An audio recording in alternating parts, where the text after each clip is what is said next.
मनोहर हिंदी कहानियाँ पर आप सभी का हार्दिक स्वागत है। आज की कहानी। माँ मुझसे पहले ही अपने दफ्तर से आ चुकी थीं। वो रसोई घर में शायद चाय बना रही थीं। मैं अपना बैग रखकर सीधी रसोई घर में ही पहुंच गई। माँ अनमनी थीं, ऐसा उनके चेहरे से साफ झलक रहा था। फिर कुछ अनचाहा घटा है, मैंने अनुमान लगा लिया। लड़के वालों की ओर से हर बार निराशा ही उनके हाथ लगी है। मैंने जानबूझकर माँ की उदासी का कारण न पूछा, क्योंकि दुखती रग पर हाथ धरते ही वे अपना धैर्य खो बैठतीं और बाबूजी को याद करके घंटों रोती रहतीं। माँ ने मेरी ओर बिना देखे ही चाय का प्याला आगे बढ़ा दिया, जिसे थामे मैं बरामदे में कुर्सी पर आ बैठी। माँ अपने कमरे में चली गई थीं। विषाद से मन भर उठा। पिछले 4 साल से माँ मेरे लिए वर की खोज में लगी थीं, लेकिन अभी तक एक अदद लड़का नहीं जुटा पाई थीं कि बेटी के हाथ पीले कर संतोष की सांस लेतीं। माँ अंतर्जातीय विवाह के पक्ष में नहीं थीं। अपने ब्राह्मणत्व का दर्प उन्हें किसी मोड़ पर संधि की स्थिति में ही नहीं आने देता था। मेरी अच्छी खासी नौकरी और ठीक ठाक रूपरंग होते हुए भी विवाह में विलंब होता जा रहा था। जो परिवार माँ को अच्छा लगता वो हमें अपनाने से इनकार कर देता, और जिनको हम पसंद आते उन्हें माँ अपनी बेटी देने से इनकार कर देती। शहर बंद होने के कारण मैं सड़क पर खड़ी खड़ी बेजार हो चुकी थी। कोई रिक्शा, बस, ऑटो रिक्शा आदि नहीं चल रहा था। घर से माँ ने वनिता की मोपेड भी नहीं लाने दी, हालांकि वनिता का कॉलेज बंद था। मुझे दफ्तर पहुंचना था, कई आवश्यक काम करने थे। न जाती तो व्यर्थ ही अफसर की कोपभाजन बनती। इधर उधर देखा, कोई जान पहचान का न दिखा। घड़ी पर निगाह गई तो पूरा 1 घंटा हो गया था खड़े खड़े। मैं सामने ही देखे जा रही थी। अचानक स्कूटर पर एक नौजवान आता दिखा। वो पास आता गया तो पहचान के चिन्ह उभर आए। यह तो शायद उदयन, हाँ वही था। मेरे साथ कॉलेज में पढ़ता था, वो भी मुझे पहचान गया। स्कूटर रेंगता हुआ मेरे पास रुक गया। उदयन, मैंने धीरे से पुकारा। शुभा, तुम यहाँ अकेली खड़ी क्या कर रही हो? बस स्टॉप पर क्या करते हैं? दफ्तर जाने के लिए खड़ी थी, लेकिन लगता नहीं कि आज जा पाऊंगी। आज कितने अरसे बाद दिखी हो तुम, शहर बंद न होता तो। शायद आज भी नहीं, कहकर वो हंसने लगा। और तुम बिल्कुल सही समय पर आए हो, कहकर मैं उसके पीछे बैठने का संकेत पाते ही स्कूटर पर बैठ गई। रास्ते भर उदयन और मैं कॉलेज से निकलने के बाद का ब्यौरा एक दूसरे को देते रहे। वो बीकॉम करके अपना व्यवसाय कर रहा था और मैं एमकॉम करके नौकरी करने लगी थी। मेरा दफ्तर आ चुका था। वो मुझे उतार कर अपने रास्ते चला गया। गोरा चिट्टा, लंबी कदकाठी के सम्मोहक व्यक्तित्व का स्वामी उदयन कितने बरसों बाद मिला था। कॉलेज के समय कैसा दुबला पतला सरकंडे सा था। मैं उसे भूलकर दफ्तर के काम में उलझ गई। होश में तब आई जब छुट्टी का समय हुआ। अब जाऊंगी कैसे घर लौटकर? सोचती हुई बाहर निकल ही रही थी कि सामने गुलमोहर के पेड़ तले स्कूटर लिए उदयन खड़ा दिखाई दिया। उसने वहीं से आवाज दी, शुभा, तुम? मैं आश्चर्य में पड़ी उस तक पहुंच गई। तुम्हें काम था कोई यहाँ? नहीं, तुम्हें लेने आया हूँ। सोचा, छोड़ तो आया, लेकिन घर जाओगी कैसे? मैं आभार से भर उठी थी। उस दिन के बाद तो रोज ही आना जाना साथ होने लगा। हम साथ साथ घूमते हुए दुनिया भर की बातें करते। एक दिन उदयन घर आया तो माँ को उसका विनम्र व्यवहार और सौम्य व्यक्तित्व प्रभावित कर गए। छोटी बहन वनिता बड़े शर्मीले स्वभाव की थी, वो तो उसके सामने आती ही न थी। वो आता और मुझसे बात करके चला जाता। मैं वनिता को चाय बनाकर लाने के लिए कहती, लेकिन वो न आती। एक बात मैं कितने ही दिनों से महसूस कर रही थी। मुझे बार बार लगता कि जैसे उदयन कुछ कहना चाहता है, लेकिन कहते कहते जाने क्या सोचकर रुक जाता है। किसी अनकही बात को लेकर बेचैन सा वो महीनों से मेरे साथ चल रहा था। एक दिन उदयन मुझे स्कूटर से उतार कर चलने लगा तो मैंने ही उसे घर में बुला लिया। अंदर आओ, एक प्याला चाय पी कर जाना। वो मासूम बालक सा मेरे पीछे पीछे चला आया। माँ घर में नहीं थी और वनिता भी कॉलेज से नहीं आई थी। सो चाय मैंने बनाई। चाय के दौरान शुभा एक बात कहूं कहते कहते ही उसे जोर से खांसी आ गई। गले में शायद कुछ फंस गया था। वो बुरी तरह खांसने लगा। मैं दौड़कर गिलास में पानी ले आई और गिलास उसके होंठों से लगाकर उसकी पीठ सहलाने लगी। खांसी का दौर समाप्त हुआ तो वो मुस्कुराने की कोशिश करने लगा। आंखों में खांसी के कारण आंसू भर आए थे। उदयन, क्या कहने जा रहे थे तुम? अरे भाई, ऐसी कौन सी बात थी जिसके कारण खांसी आने लगी? सुनकर वो हंसने लगा। शुभा, मैं तुम्हारे बिना नहीं रह। अधूरा वाक्य छोड़कर नीचे देखने लगा और मैं शर्मा कर गंभीर हो उठी और लाज की लाली मेरे मुख पर दौड़ गई। उदयन, यही बात कहने के लिए तो मैं न जाने कब से सोच रही थी, धीरे से कहकर मैंने उसके प्रेम निवेदन का उत्तर दे दिया था। दोनों अपनी अपनी जगह चुप बैठे रहे थे। लग रहा था इन वाक्यों को कहने के लिए ही हम इतने दिनों से न जाने कितनी बातें बस ऐसे ही करे जा रहे थे। एक दूसरे से दृष्टि मिला पाना कैसा दूभर लग रहा था। शाम खुशनुमा हो उठी थी और अनुपम सुनहरी आभा बिखेरती जीवन के हर पल पर उतर रही थी। मौसम का हर दिन रंगीन हो उठा था। मैं और उदयन पखेरुओं के से पंख लगाए प्रीति के गगन पर उड़ चले थे। हम लोग एक जाति के नहीं थे, लेकिन आपस में विवाह करने की प्रतिज्ञा कर चुके थे। झझर बरसता सावन का महीना था। चारों ओर हरियाली नजर आ रही थी। पत्तों पर टपकती जल की बूंदें कैसी शरारती लगने लगती थीं। अकेले में गुनगुनाने को जी करता था। उदयन का साथ पाकर सारी सृष्टि इंद्रधनुषी हो उठती थी। सोनपुर चलोगी शुभा? एक दिन उदयन ने पूछा था। मेला दिखाने ले चलोगे? हाँ, माँ हमारे साथ जा नहीं सकती थीं और अकेले उदयन के साथ मेरा जाना उन्हें मंजूर नहीं था। अतः मैंने वनिता से अपने साथ चलने को कहा तो उसने साफ इनकार कर दिया।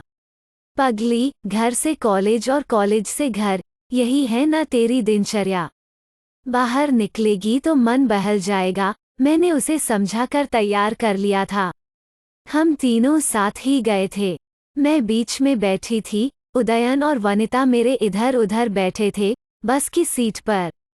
इस यात्रा के बीच वनिता थोड़ा बहुत खुलने लगी थी। उदयन के साथ मेले की भीड़भाड़ में हम एक दूसरे का हाथ थामे घूमते रहे थे।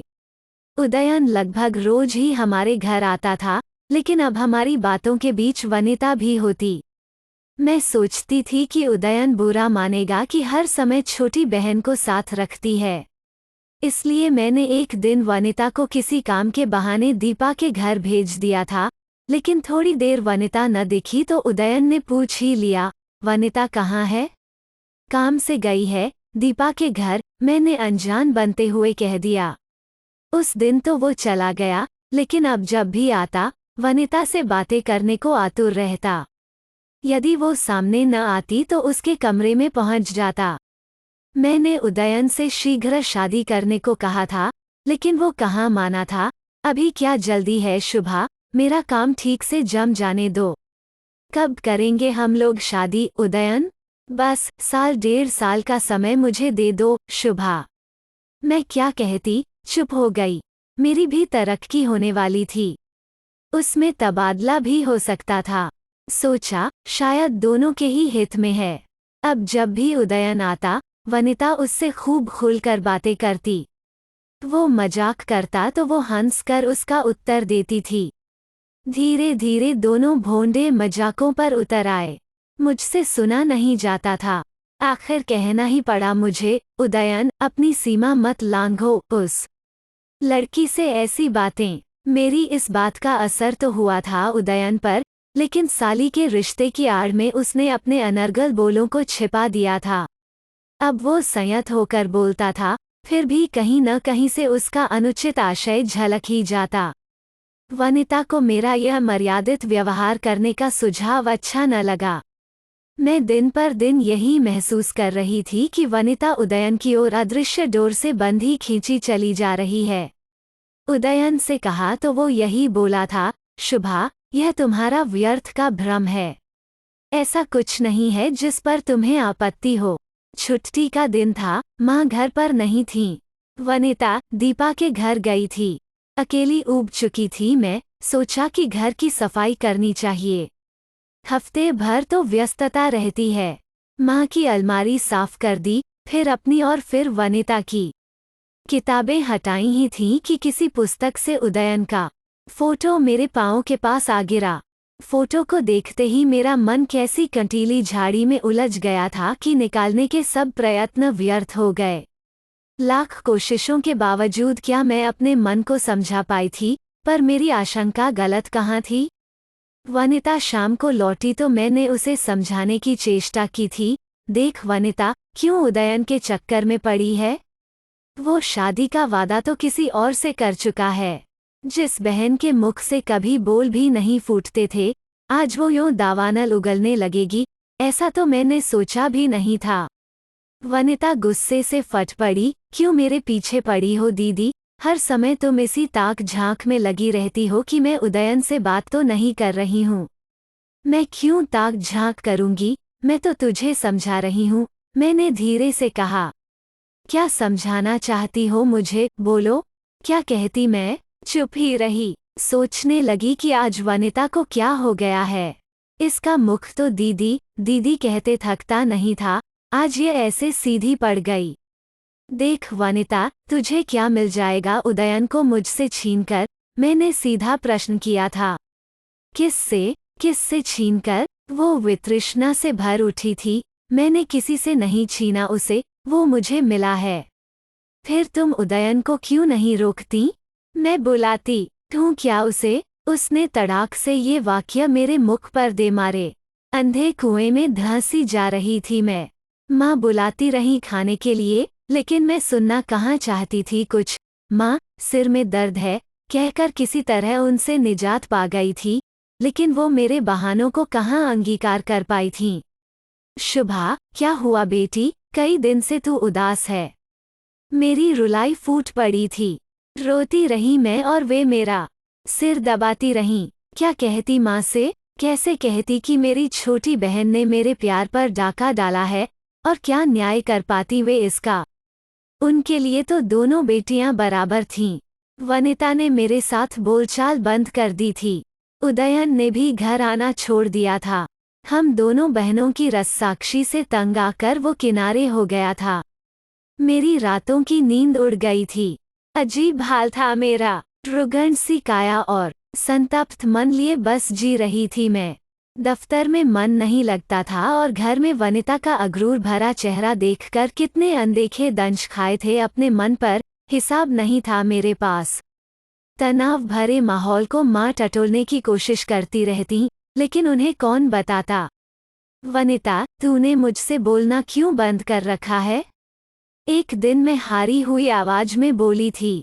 सोचा, शायद सुलह का कोई झरोखा मन के आर पार देखने को मिल जाए।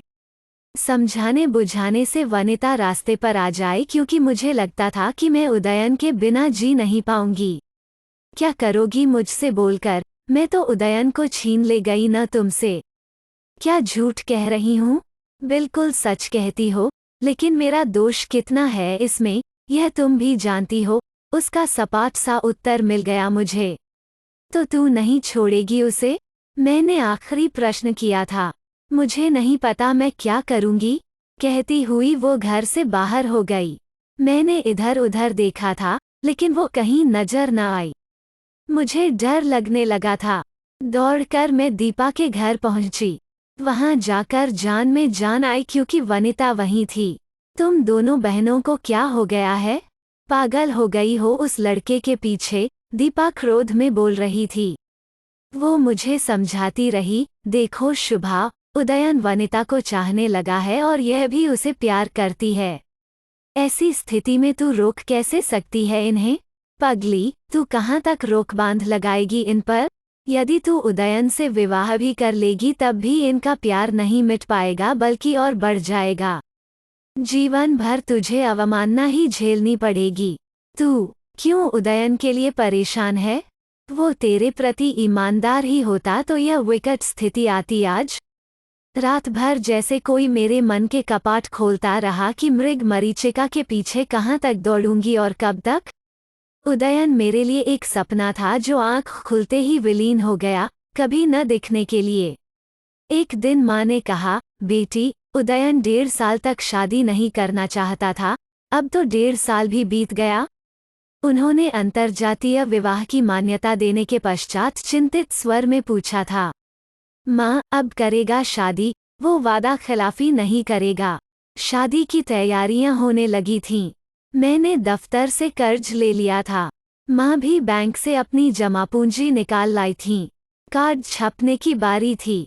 माँ ने कार्ड का विवरण तैयार कर लिया था, शुभा वेड्स उदयन। मैंने माँ के हाथ से वो कागज ले लिया। वो निरीह सी पूछने लगी, क्यों, अंग्रेजी के बजाय हिंदी में कार्ड छपवाएगी? नहीं माँ नहीं, आपने तनिक सी गलती कर दी है। वनिता वेड्स उदयन लिखकर वो कागज मैंने माँ को लौटा दिया। क्या, यह क्या? माँ हक्की बक्की रह गई थीं। हाँ माँ, यही ठीक है। उदयन और वनिता की शादी होगी। मेरी मंजिल तो अभी बहुत दूर है। घबराते नहीं माँ, कहकर मैंने माँ की आंखों से बहते आंसू पोंछ डाले। अगर आपको यह वीडियो पसंद आया तो इसे लाइक कीजिए और शेयर कीजिए। अपने विचार प्रकट करने के लिए कमेंट कीजिए। आगे भी ऐसे वीडियो देखने के लिए इस चैनल को सब्सक्राइब कीजिए और साथ ही बेल आइकॉन दबाकर ऑल सेलेक्ट कर लीजिए, जिससे हमारे वीडियो डालने पर आपको सूचना मिल जाए। धन्यवाद।